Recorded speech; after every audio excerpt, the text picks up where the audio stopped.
if we were to permanize all of the employees that we have, every year when they get their increments, that would, be an additional cost. And when we're talking upwards of 400 employees with the additional, that's kind of where we're struggling. I understand that process. Yeah. It's just a question of priorities, and what does Department of Education determine their priorities to be?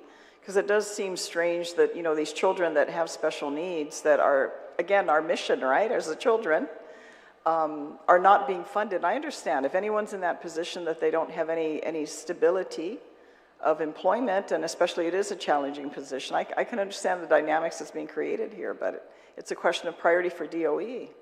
Because when I have administrators or others that are looking at more pay raises and not, where's the priority? Guys, a lot of these things you're bringing to us are internal management issues that can be prioritized within the Department of Education.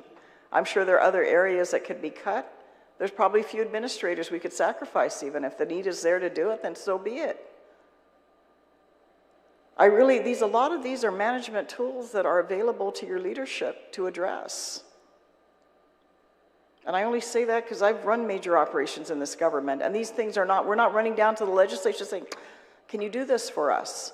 Put the budget together if it can be, but I'll tell you it's a question of priority. And obviously this has not been a priority. Otherwise you wouldn't be bringing this to our attention, because this is something that should be addressed in-house, in DOE.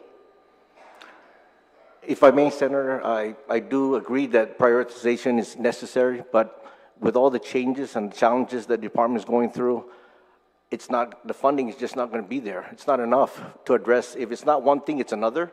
And when you don't have enough, and there will never be enough. Correct. There will never be enough money in the government of Guam to fund every operation. There never will be, and that's where you start prioritizing, and you work from the children backwards, and everything else that's unnecessary or not as critical after that, then you don't fund. I agree. And I don't see that. I agree. don't see that. I see everything being put on the table and saying we need to fund all this, and yet where we're supposed to be directly servicing our children, it's not being addressed.